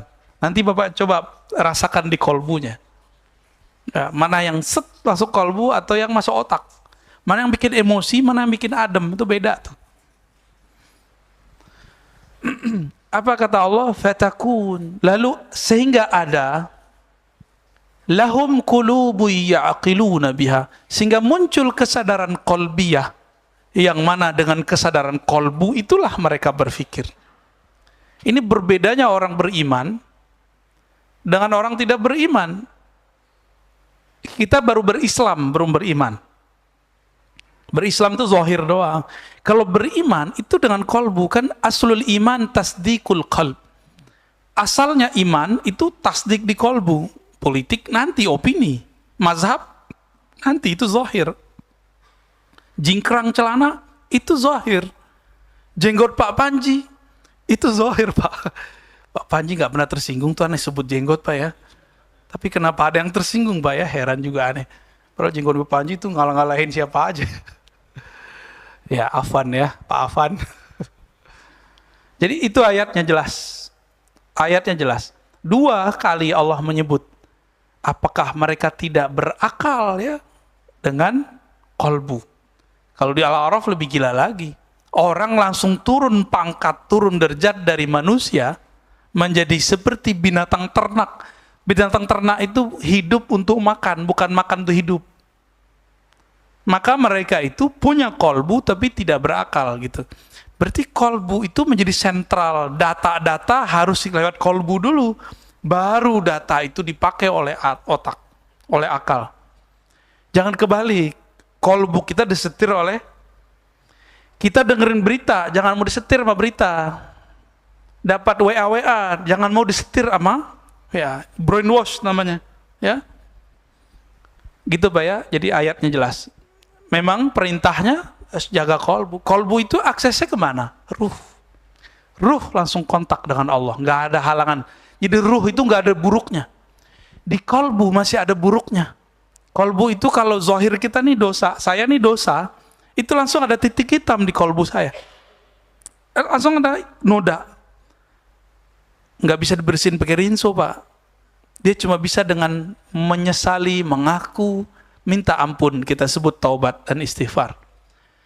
Nabi tidak ada noda di kolbunya, tapi kilauan cahaya yang berlebih. Innahu la yughanu ala qalbi. Sesungguhnya ada kilauan cahaya yang berlebih dalam kolbuku. Jadi Nabi itu taubatnya bukan karena dosa. Kelebihan nur itu membuat beliau tersilaukan. Kebanyakan yang dipandang oleh beliau. Maka beliau pun istighfar terhadap kasyaf-kasyaf yang beliau lihat. Penampakan-penampakan yang beliau lihat. Itu Nabi loh Pak. Kita nyari-nyari yang begituan kan? Sekarang banyak kajian-kajian spiritual, kerohanian terjebak kepada kebatinan, bukan kepada kerohanian Islam. Kajiannya Nur Muhammad, tapi isinya perdukunan. Banyak Pak hari ini. Masa Nur Muhammad bisa diaktifkan pakai asma-asma? Nggak ada itu. Kajian Nur Muhammad itu kajian kolbu, kajian keilmuan murni. Pengaktifannya lewat ilmu. Bukan lewat ritual-ritual aneh. Ya, banyak hari ini. Karena banyak seperti itu hari ini, orang kemudian suuzon nama kajian-kajian tasawuf, ya kan? Padahal spirit kebangkitan umat dari zaman ke zaman itu kena tasawuf. Ini, coba banyak orang nggak konsisten. Mendewa-dewakan, nah ini bahasa umum ya. Melu-elukan Turki Utsmani, Muhammad Al-Fatih. Oke, saya kan suka beliau juga. Tapi orang ini nggak konsisten. Mengelu-elukan Muhammad Al-Fatih tapi tidak ikut akidah Muhammad Al-Fatih. Muhammad Al-Fatih apa akidahnya? Ahlus Sunnah Maturidiyah. Maturidiyah ini ada kakak akidahnya Asy'ariyah. Muhammad Al-Fatih bermazhab nggak? Bermazhab. Apa mazhabnya? Hanafi. Berarti bermazhab bagian dari kerangka kemajuan. Yang ketiga, dia bertasawuf. Guru nanya, namanya Ibnu Syamsuddin atau Agha Ibn Syamsuddin. Itu bertorikoh Naqsyabandiyah, Pak. Sekarang orang membenci torikoh. Torikoh apa aja? Saya udah sering cerita bahwa Salahuddin Al-Ayyubi berguru kepada Syekh Abdul Qadir Jilani, lalu diutuslah orang paling nyeleneh di antara murid Syekh Abdul Qadir, namanya Ibnu Qudaib Al-Ban. Qudaib Al-Ban ini orang paling nyeleneh. Wali Majzub mirip dengan nama Wan Sekhon. Mirip Wan Sekhon, Pak. Kebayang Wan Sekhon? Itulah beliau, mirip. Tiba-tiba ada orang yang gak ngerti keilmuan bab ini. Dia bilang, Ar-Razi walinya orang gila. Loh, wali kita mah banyak. Ada wali murid. Ada waliullah mursyid sufi. Itu mereka pakaiannya jelas. Habib Lutfi, mursyid-mursyid torikot lah, itu kan pakaiannya bagus-bagus, kayak kiai beneran. Itu wali sufi. Ada wali apa tadi? Dia bukan gila, antum aja yang bilang dia gila. Wajar sih ya, kita aja yang celananya nggak, ya kayak beliau ini kan nggak di bawah mata kaki, sesat. Apalagi Wan Sekhon pasti disebut gila. Ya,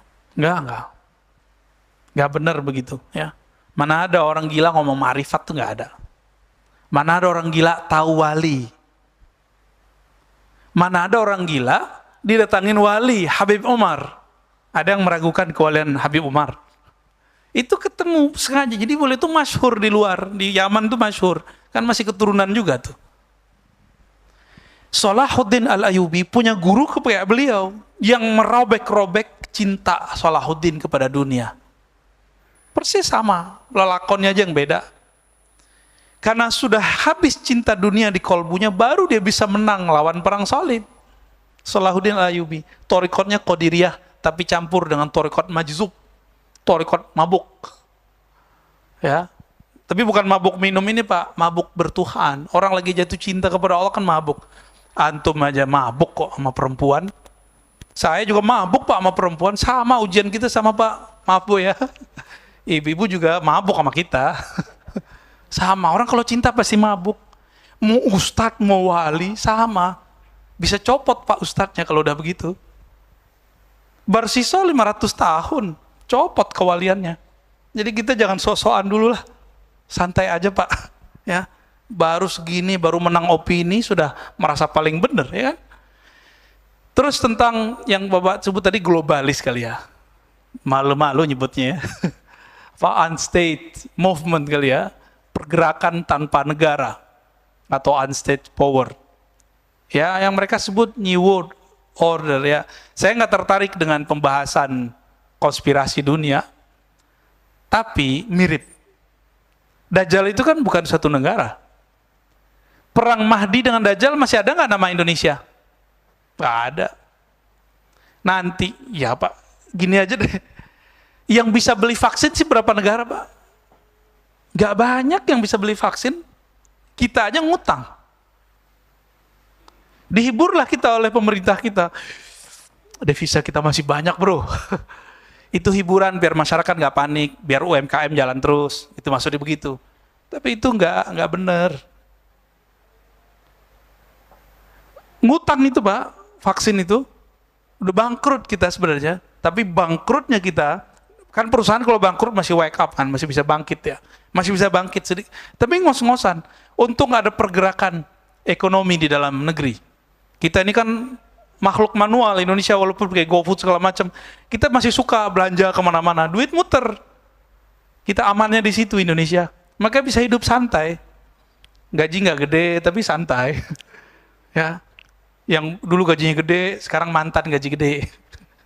Tapi ada yang beruntung hari ini. Ya, orang-orang kesehatan, Pak ya, yang bisnis kesehatan, wow, masya Allah. Tapi di sana sikut-sikutannya kencang juga. Ya, hantam-menghantamnya juga kencang. Beberapa negara sudah nggak sanggup beli vaksin, Pak. Kalau ini berlanjut terus, ada virus baru, kayak mereka kan mau ngambil keuntungan aja tuh. Tapi efeknya mereka nggak sadar bahwa nanti yang terjadi adalah kehancuran negeri-negeri. Negara-negara itu sudah nggak ada lagi nanti tuahnya. Ini semua coba kita lihat. Kita sedih nih dengan negara kita masih kuat, Pak. Sahabat kita di tetangga kita, Perdana Menterinya mundur. Ya kan? Berarti ada konflik besar, kita nggak ngerti. Kita doakan saja, semoga mereka baik-baik saja. Ya, Afghanistan, kita kira baik-baik aja, tahu-tahu masuk Taliban. Akidahnya sama kayak kita, dia bertorikot sama kayak kita. Pergerakannya kita lagi tanda tanya nih, ini apa sih kamu? Dia pergerakannya Ahlus Sunnah atau tidak? Kita lagi nunggu-nunggu. Jadi saya belum berani beropini apapun. Cuma opini ini gantung.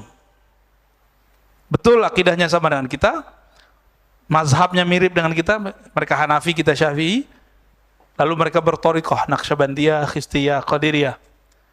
Namun jangan terburu-buru dulu. Presiden yang lama juga sama. Presiden yang lama itu sama, Pak. Itu thariqahnya Naqsyabandiyah juga, Chistiyah juga, sama, dia gaulnya sama orang-orang itu. Akidahnya Maturidiyah juga, mazhabnya Hanafi juga. Berarti ini perangnya bukan perang akidah. Nih, jangan terjebak. Jadi kita menyebutkan menggantung opini, lalu ditegur juga lagi-lagi jamaah nih ya. Jamaahnya nggak ngerti berita bahasa Arab, bahasa Inggris, terus bilang, "Tat, itu Taliban itu aswaja." Iya, aneh tahu. Kirain antum belum tahu, Tat. Jadi dikira kita nggak tahu. Yang dia nggak tahu apa? Presiden yang melarikan diri itu juga seorang aswaja. Terlupa kan antum? Yang nggak aswaja itu dulu kelompok mujahidin itu yang kita nggak tahu itu yang mana. Dia afiliasinya apa dulu? Ya kan mereka pakai tauhid uluhiyah rububiyah al-hakimiyah dulu yang mujahidin, cuma bentar doang kan? Terus Taliban yang lama kan 2001 kan Bapak nanyain itu tadi. 2001 masih nyelamatin Osama bin Laden nggak? Osama bin Laden akidahnya apa? Wahabiyah atau Al-Sunnah? Al-Sunnah. Wahabiyah dia. Al-Qaeda. Wahabiyah, Pak. Yang mana, ini mohon maaf ya, saya mengkritisi Zakir Naik karena dia memuji Al-Qaeda. Gitu. Salah satunya. Di Indonesia kan ahli tafsir seperti Pak Quraisy Shihab itu dicaci maki. Dia nggak pernah bilang jilbab nggak wajib. Nanti antum bawa-bawa, ente udah ngislamin berapa? Oh, jangan gitu ngomongnya. Emang ada data orang yang diislamkan dia ada ribuan? Coba datangin sini. Nggak ada. Itu cuma pertemuan-pertemuan umum aja. Ya. Terus apa lagi? Betulkah dia mengislamkan orang atau malah mengkafirkan umat Islam tanpa dia sadari? Bagi Zakir Naik, Pak. Ini udah mulai pembagian kelompok nih sebenarnya. Ini jangan kaget antum. Tawassul hukumnya apa tawassul? Boleh atau tidak? Boleh. Bagi Zakir Naik itu syirik. Gimana? Maka saya tanya kepada orang-orang, dulu kan kita nonton dia, 5 tahun saya mempelajari dia. Kita nanya, sebenarnya dia dokter apa dokter sih? Ternyata dia seorang I'm a doctor. Kita ngomong gitu. Medicine dia, kedokteran biasa. Dan dia nggak bisa bahasa Arab seperti para kiai, nggak bisa. Kan kita udah lihat video dia ketika ngomong sama orang Arab, nggak bisa jawab. Antum nggak percaya, percayanya orang kayak gini tuh telah mengislamkan ribuan orang. Tapi dengan dia mengatakan tawasul itu syirik, itu gimana? Udah berapa miliaran umat yang dianggap musyrik. Oke, anggap dia sudah mengislamkan 1 juta. Yang bertawasul berapa? Berapa juta? Kebayang? Kita cuma ngajak, ayo berpikir dengan kolbu. Ya. Kalau saya ngeritik Zakir Naik bukan berarti saya benci dia loh Pak. Makanya saya katakan kalau antum ragu dalam bab kristologi, dengerin ke Zakir Naik. Tapi kalau antum dalam fatwa dan akidah ngikutin Zakir Naik, salah besar. Dalam tafsir salah besar, dia bukan ahli tafsir, dia seorang dokter. Gitu. Ini di akhir zaman, salah satu ciri-cirinya di hadis Ibnu Majah adalah yusaddaqu fihal kazib. Yang alim, yang tidak alim dianggap alim. Yang alim yukazzab, itu dibenci. Yang S1, S2, S3-nya tafsir siapa? Dr. Quraisy, Profesor Dr. Quraisy. Tapi antum kan ngelihat anaknya nggak berjilbab, ya kan? Emang ada urusan? Kalau dia anaknya nggak berjilbab, terus dia berarti tidak mewajibkan jilbab, kan nggak? Baca bukunya tentang jilbab. Satu buku, minat baca kita rendah sih ya. Oh ya, saya ditegur sama teman saya, bukan minat baca, daya baca kita rendah Ustaz. Baca sih baca, WA, itu kan dibaca mulu kan. Tapi daya nangkepnya itu kurang. Udah kita tulis di situ gak paham-paham juga dia, ya. Maka saya kasih tahu kepada pecinta Zakir Naik, saya nggak pernah benci Zakir Naik. Tapi karena antum mencaci maki ulama, yang ulama ahli tafsir, tapi memuji ini, Zakir Naik itu di India diusir Pak. Sekarang di Malaysia juga sama. Dan sudah mulai berkasus. Udah banyak kasusnya. Kita doakan saja beliau baik-baik saja, ya. Jadi saya kalau ngeritik orang tuh bukan karena benci, itu murni keilmuan, karena ke bawah alam kampus saya itu. Di kampus kita biasa nggak ngeritik-ngeritik. Jangankan Zakir Naik, Imam Fakhruddin Ar-Razi aja kita kritik, namanya Ar-Razi juga Pak. Jangankan Fakhruddin Ar-Razi, Imam Abu Hamid Al-Ghazali itu kita kritik Pak. Dalam bab ma'rifat qalbiyah itu Imam Ghazali kita kritik. Bukan berarti kita lebih pintar dari Ghazali juga, bukan. Itu murni bab keilmuan. Dalam bab keilmuan ada tesis, ada antitesis, itu biasa. Statement dari seorang Zakir itu kan tesis dia. Kita buat antitesis kan boleh-boleh aja. Saya kalau dibantah sama profesor, emang profesor itu benci sama saya kan enggak. Kita di kampus sudah biasa, S1, S2, S3, tiap hari kalau di kelas hantam-hantam terus. Selesai cium tangan sama profesor. Antum nggak siap berbeda. Nggak siap berbeda. Ini yang saya belum pernah kasih tahu. Dulu, saya pembenci Quraisy Shihab. Waktu saya senang sama Zakir Naik. Bencinya bukan main. Diam-diam, pasangan kita bacaannya buku Pak Quraisy. Dia nggak mau dengar-dengar dari suaminya. Apa tuh Pak Quraisy? Gitu saya ngomongnya. Dibelilah koleksi bukunya Pak Quraisy. Kadang kita lihat begitu, kita diam-diam baca juga. Gengsi kan? Baca buku istri, gengsi Pak. Dia tidur, kita baca bukunya. Ternyata asik, udah dicoret-coret semua, mana yang penting-penting. Mana kata-kata tentang jilbab wajib, tidak wajib. Ternyata wajib. Ar-Razi yang salah. Kita yang sekolah, yang nyantri, itu bisa berubah-ubah. Masa antum nggak mau berubah? Imam Syafi'i bisa berubah, masa kita nggak mau berubah opini? Ya, gitu Pak ya. Udah kemana-mana nih. Tapi ini penting ya.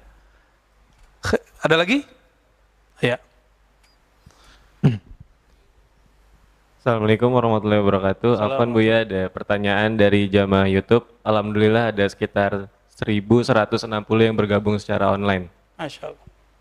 Bagi jamaah yang belum menyaksikan seri 1 sampai seri 3, silakan menyaksikan di YouTube MRBJ TV. Afwan Buya, saya mau bertanya tentang kedatangan Imam Al-Mahdi. Apakah Al-Mahdi akan datang secara tiba-tiba atau ada tanda-tanda sebelum kedatangannya dan sebelum dibaiatnya? Betul, bagus. Seperti yang kita sebutkan di pertemuan awal bulan, bahwa Al-Mahdi ada tanda-tanda sebelum munculnya. Tanda-tandanya mirip yang ditanyakan Pak Dokter tadi.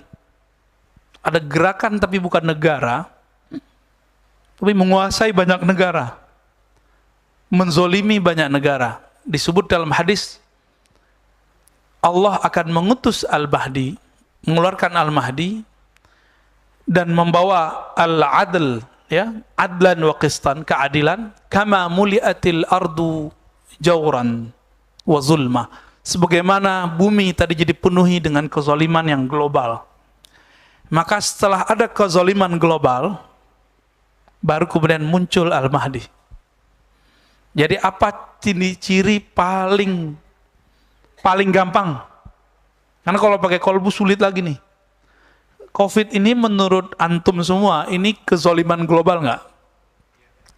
Kita dipaksa Pak, anak-anak nggak bisa masuk ke mall. Kita nggak bisa naik pesawat, orang tua kita jauh, saudara kita jauh, sahabat kita jauh. Kita mesti pakai vaksin, baru bisa naik. Ujung-ujungnya, hulus. Ya, benar nggak? Mereka ngira ini itu ada yang murni bisnis, ada yang emang gerakan-gerakan ideologis itu. Ya. Jadi ternyata yang berkuasa di negeri kita bukan presiden kita. Yang berkuasa di Malaysia bukan rajanya, yang berkuasa di Saudi bukan rajanya. Tapi siapa? Yang punya vaksin. Ya enggak? Yang berkuasa mereka. Itu pun mereka yang enggak semua punya vaksin sukses. Ada yang kalah-kalah juga. Kalau di teori konspirasi seru, Pak. Yang paling untung dalam kondisi seperti ini, jangan-jangan mereka lah yang membuat virus ini. Cuma kita kan nggak berani juga, itu cuma teori, bisa jadi salah. Vaksin yang paling tidak berbahaya, dari mana? Hah?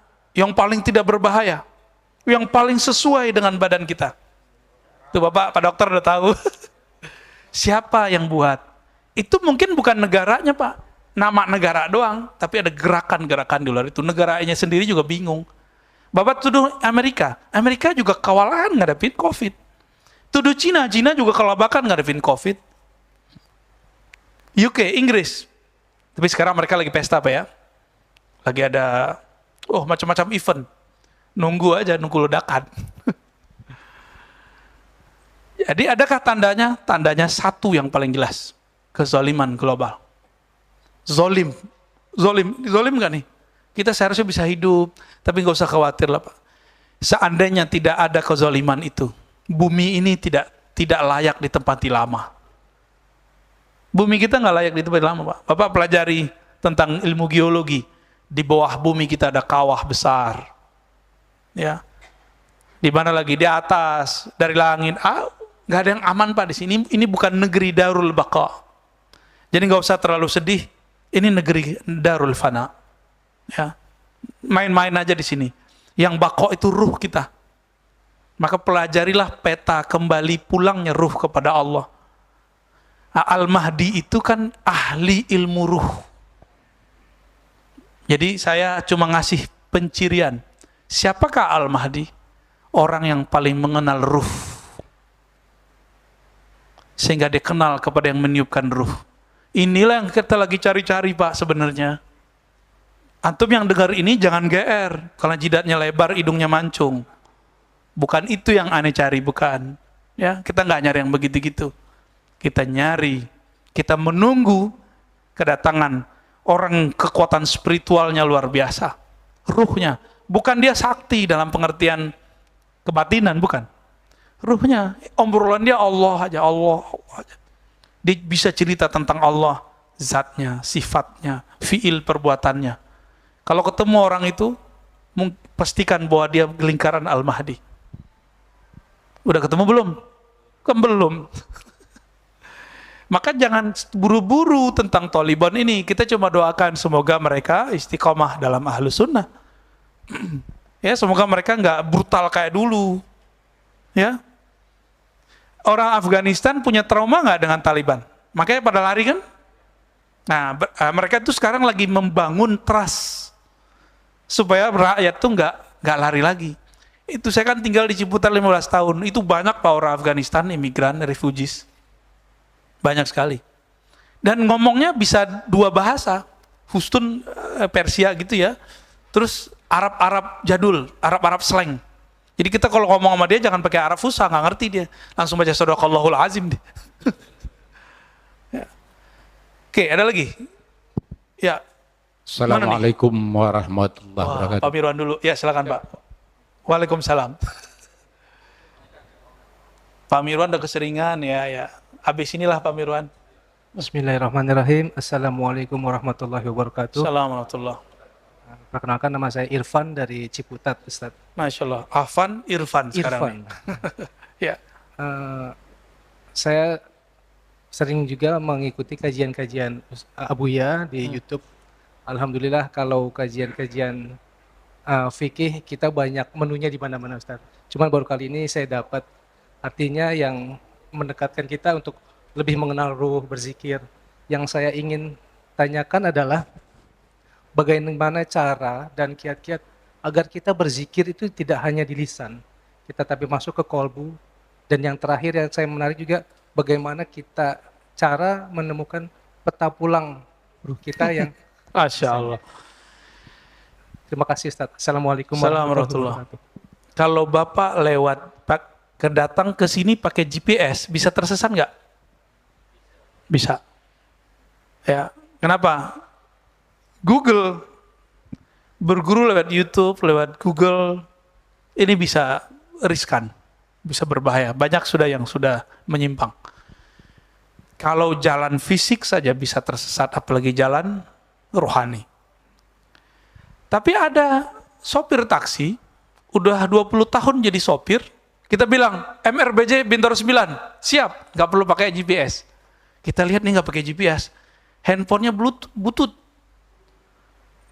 Dan jalurnya, Masya Allah, dia punya jalur ringkas. Tahu-tahu udah nyampe. GPS ada di hatinya. Carilah orang-orang seperti ini. Orang-orang yang ilmunya tidak lagi diambil hanya dari kertas. Saya kan ilmunya masih dari kertas, Pak. Ini gaya-gayaan aja, Pak. Karena dulu belajarnya pakai kitab, maka sekarang ngajarnya pakai kitab.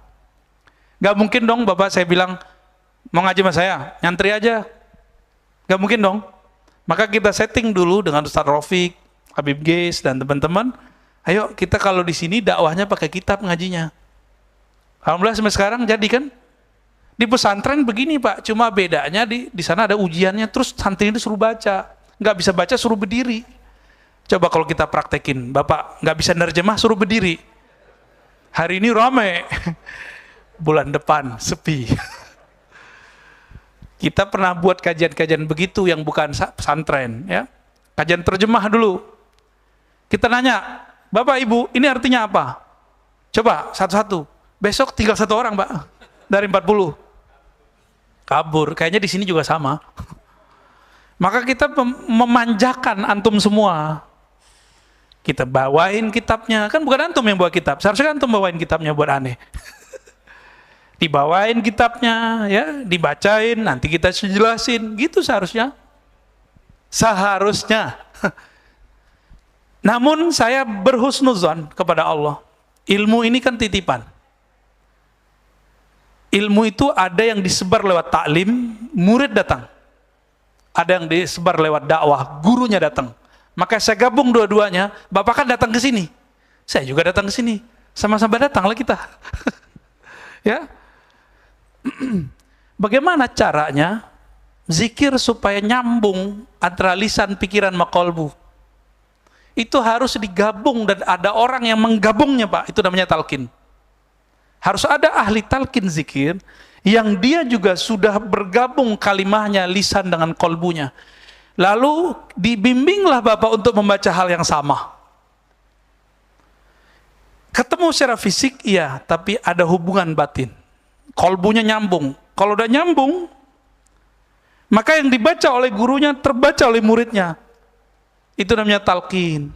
Ditalkinkan, dibimbingkan, disuapkan, diajarkan cara memakan kalimah itu masuk ke dalam qalbu. Diajarkan cara menanam kalimah ke dalam qalbu. Guru ini disebut mursyid. Mursyid ini dapat ijazah dari mursyid sebelumnya, dapat ijazah dari mursyid sebelumnya, terus sampai kepada baginda Rasulullah SAW. Bersambung ijazahnya kepada baginda Nabi. Ini yang diajarkan oleh Sayyidina Ali. Beliau bertanya kepada Nabi, ya Rasulullah, tunjukkan aku, dullani ala aqrabit turuqi ila Allah wa ashaliha, ya. Tunjukkan aku jalan terdekat kepada Allah. Jadi Ali ini di saat orang minta wiridan, minta amalan, minta wiridan, minta amalan, Ali kan orang spesial. Udah ponakan, udah saudara, sepupu, mantu. Maka dia punya akses yang tidak dipunyai akses oleh orang lain.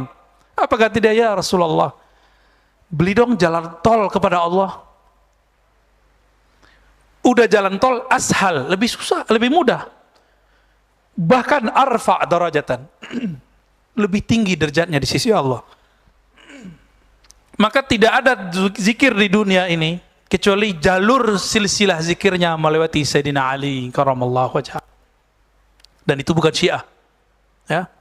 Kebetulan sanad kita mirip aja sama mereka. Tapi ini sanad Ahlussunnah. Lalu apa kata Nabi?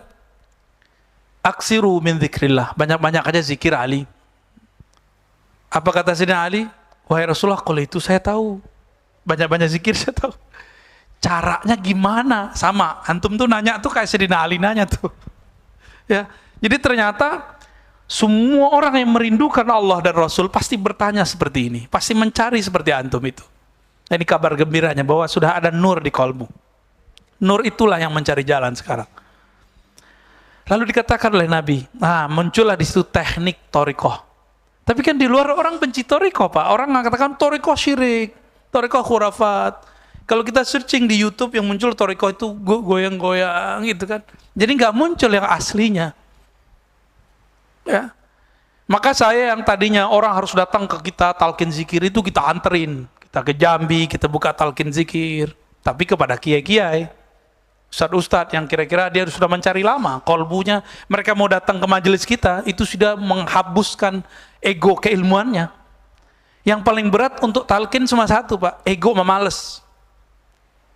Dua-duanya kembar kan itu. Orang kalau udah ego kan males.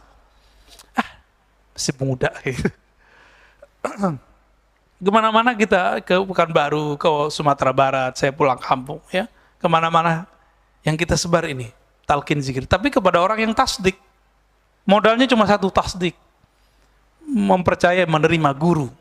Guru kita bersambung silsilah ilmunya kepada Nabi Sallallahu Alaihi Wasallam. Maka Nabi ajarkanlah, di situ dibuka, ghammid ainaik, wahai Ali, pejamkan matamu. Nah, itu teknik namanya, Pak. Teknik ini akan berkembang sesuai masa. Tapi yang asli begitu. Jadi kalau zikir-zikir yang bertorikoh itu pasti pakai pejam mata. Namun ada seorang syekh di Saudi, dia nggak mengerti fan ini walaupun sudah ulama bagi orang lain, tapi tidak ulama dalam tasawuf. Apa kata dia? Nggak boleh zikir pejam mata, karena mirip dengan agama lain. Jadi mirip doang nggak boleh kata dia. Padahal jenggotnya juga mirip kan. Tidak ada masalah ya Pak Panji ya. Lalu bagaimana caranya? Talqin. Talqin sama siapa? Ya cari guru yang silsilah keilmuannya bersambung kepada Rasulullah. Udah itu aja Pak, itu GPS-nya. Namun GPS ini ada dua. Peta. Ada peta cuma peta zikrullah. Si guru cuma ngasih wiridan, zikir. Capek. Benar nggak? Bapak disuruh zikir 1000, lelah. Pak Mirwan pasti nggak mau. Tapi disuruh senam dia mau 2 jam. Untuk sehat badan dia mau. Tapi kalau udah tasdik sama saya nih, disuruh 70.000 juga mau ntar. Tapi kalau belum tasdik, 5 aja nggak mau Pak. Tapi kalau udah tasdik, berapa aja mau. Tasdik itulah yang membuat kita hilang ego, hilang capek kalau beramal. Nah, guru ini ada yang mengajarkan zikir, ada yang mengajarkan mazkur. Apa arti zikir, arti mazkur? Zikir itu wiridan, mazkur itu ma'rifatullah. Saya kalau sudah kenal yang saya sebut, jangankan 70.000, 100.000 pun saya jabanin zikirnya. Bapak kalau sudah kenal keuntungan yang diperoleh dari kerja di satu tempat, walaupun kena macet, jalanin nggak? Jalanin, karena sudah tahu untungnya kalau sekali sebulan dapat gaji sekian. Per event dapat keuntungan sekian. Kita jalani, Pak. Kenapa kita mau menjalani untuk urusan perut dan dompet bertahun-tahun? Sebelum pandemi kan bertahun-tahun belum ada Zoom. Kenapa untuk urusan kolbu Bapak nggak mau menjemput sampai ke seberang negeri? Tanda kalau tasdik belum ada. Tasdik itu aslul iman, pokok keimanan. Karena tasdik kurang, imannya goyang. Maka zikir nggak pernah bergetar. Ciri-ciri orang berzikir surah Al-Anfal ayat 2. Disebut nama Allah, kolbunya bergetar. Coba sebut nama Allah, bergetar nggak? Kan nggak bergetar, karena di kolbunya belum ada tasdik. Oh Ustadz, saya kan udah syahadat. Itu syahadat. Persaksian, tasdik belum. Tasdik urusan kolbu. Ini di dalam nanti akan ada semacam navigator, Pak. Orang yang kolbunya bening dengan nama Allah, lalu mengenal yang disebut, dia akan mampu mengenali orang jenis dengan dia.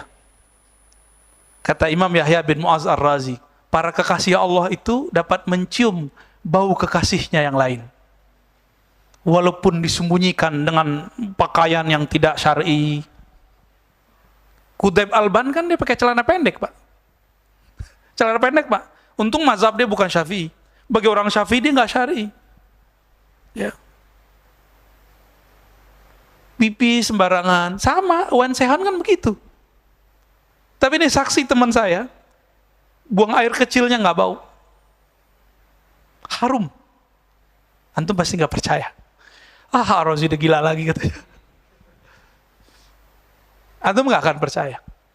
Nabi itu ketika beliau dikandung ibunya Aminah, itu hampir setiap malam mimpi ketemu malaikat, ketemu Nabi. Kalau malaikat bawa makanan dari surga, Pak, maka darahnya Nabi itu bukan darah dari sini. Itulah sebabnya kenapa darah beliau halal diminum sahabatnya. Beliau dibekam nih. Habis dibekam, apa kata beliau? Nih tanam darahnya. Mau udah ditanam, udah ditaruh, kayaknya ada nur di sini. Makan aja kayak makan jeli, Pak. Sampai ke Nabi, Nabi tanya, wahai sahabatku, apakah engkau telah menguburnya? Nabi pura-pura nanya, karena Nabi mencium ada bau darahnya di mulut orang ini. Wahai Rasulullah, sudah aku tanam, tapi di perutku. Sudah aku kubur di perutku. Apa kata Nabi? Perutmu tidak akan pernah sakit selama-lamanya. Maka nanti ada anak ibu-ibu bawa anak-anak sakit perut, itu orang ini dipanggil, kamu ludahin mulut anak ini. Sembuh, Pak. Itu pengobatan ala apa itu, Pak Dokter? Pak Dokter yang jawab deh, aku nggak tahu. Jawabannya apa itu? Pengobatan ala apa itu, Pak? Ala Nabi. Ya soalnya Imam Ibnu Qayyim nggak memasukkan piok, meludah itu bagian dari ngobahatin, kecuali ruqyah. Nggak masukin. Ya. Gitu, Pak ya. Pak Birwan terakhir. Baik. Assalamualaikum warahmatullahi wabarakatuh. Assalamualaikum. Udah tasdik nih. Tadi kita dengar apa yang dikatakan dari YouTube. Ya. Ya. Kita udah mencapai 1100.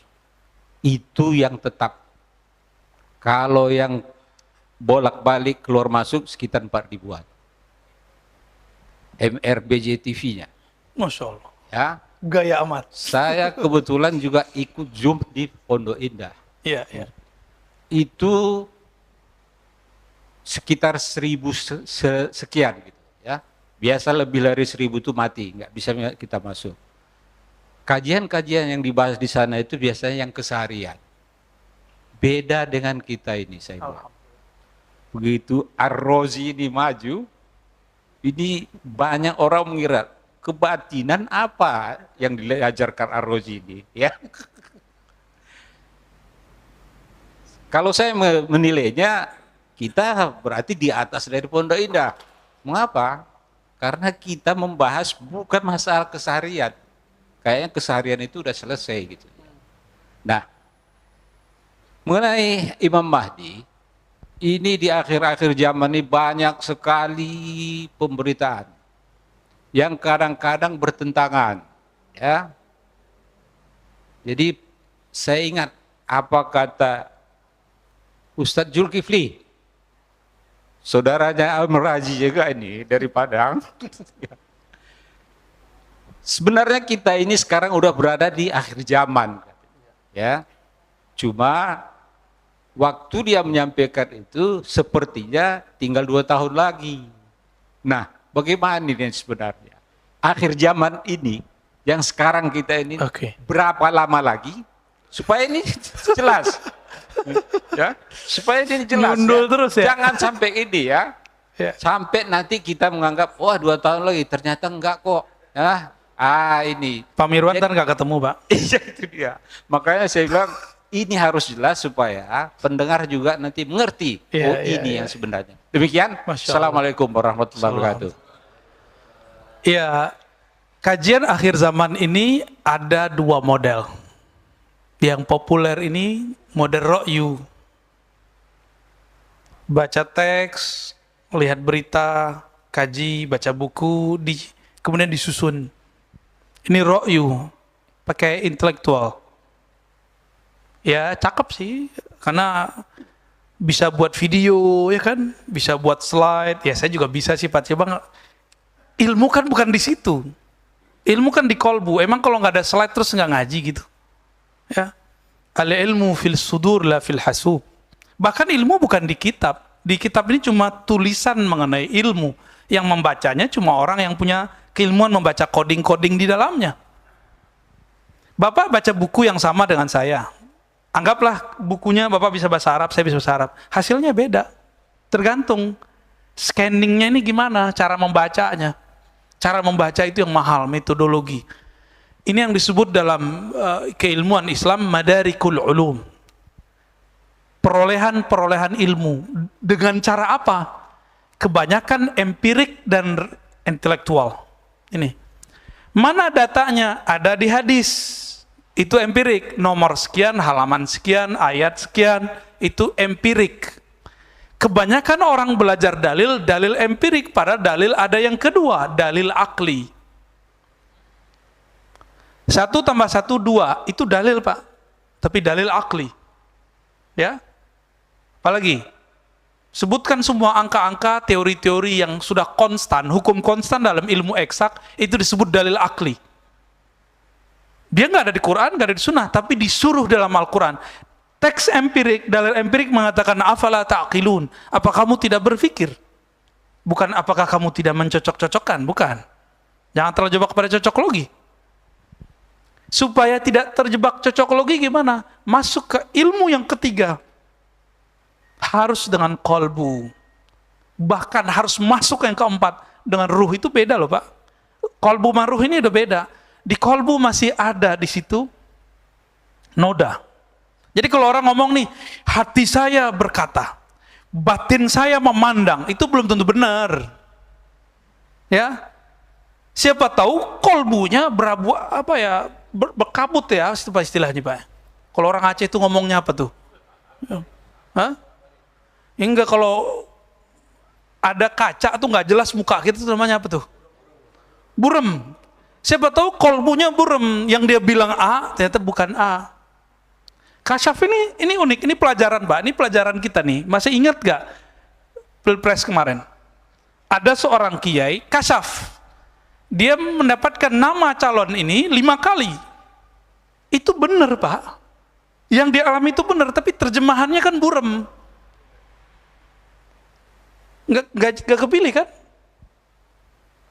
Pengalaman dia benar, dia membaca itu dan itu tidak salah. Tapi ketika dibaca di luar, diterjemahin orang, sama. Jadi kalau sudah ditakbir, aduh kacau udah, ya. Nah, ini yang terjadi, ya. Jadi gimana? Ilmu kita jangan birra'yi, cocok logi. Masa mau kenal Imam Mahdi pakai WA? Saya dikabarkan lewat WA. Enggak begitu cara mengetahui Imam Mahdi. Lewat berita Ustadz, bahwa di hadis dikatakan jika telah muncul panji hitam di Khurasan, maka disitulah Al-Mahdi. Ustadz, itu benderanya putih apa hitam? Putih Pak, belum hitam. Riwayat banyak panji-panji hitam. Berarti ada macam-macam. Saya mau tanya, Nabi Muhammad itu sukanya warna hijau atau hitam? Berarti ada nanti panjinya warna hijau, Pak Panji. Ada yang warna putih, ada yang warna hitam. Hitam itu tanda perang, Pak. Bahwa ini lagi bergerak. Putih tanda kalah.